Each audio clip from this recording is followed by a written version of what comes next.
في دورة أساسيات كالي لينكس. طيب عندنا موضوع البرميشنز أو الصلاحيات يا شباب.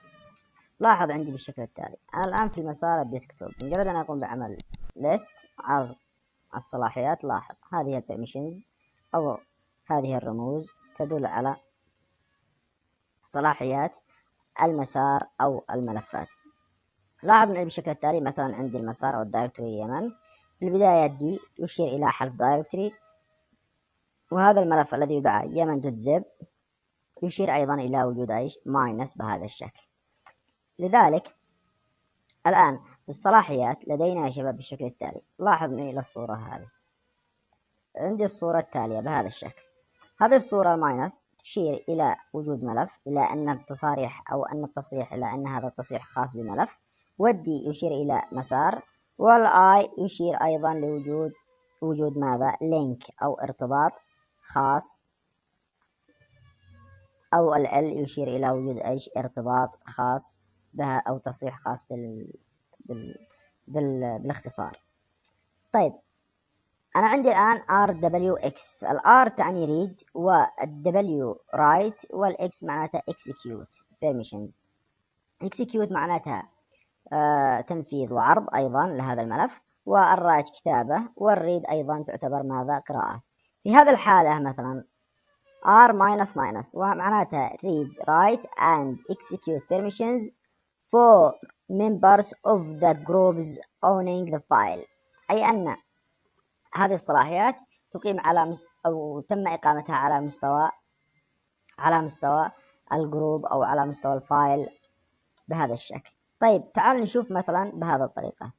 لاحظ عندي هذا الملف مثلا يمن زب، أو لاحظ عندي الصورة التالية مثلا ثلاث الأصفار، لاحظ ماينس بهذا الشكل، 0 عبارة عن ماينس إكس، وأيضا عندي مثلا هذا الأخيرة مثلا 1 عبارة عن رايت أو ريد رايت إكسكيوت.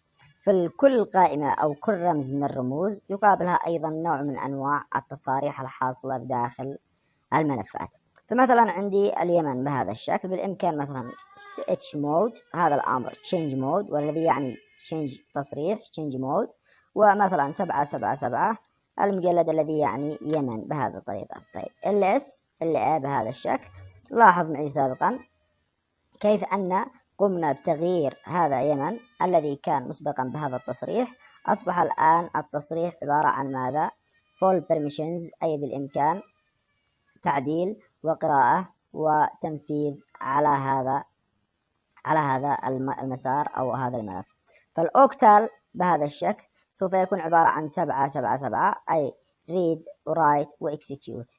فموضوع التصاريح مهم جدا بغرض وذلك بمنع تعديل أي ملفات. بالإمكان أيضا مثلا تغيير sh mode 11 بهذا الشكل إلى المجلد الذي يدعى مثلا يمن ls أو list.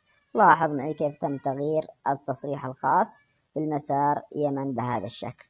إذا 1 بهذا الشكل. لو حبينا مثلا نستعرض مثلا بهذه الطريقة، هو عبارة عن ماذا؟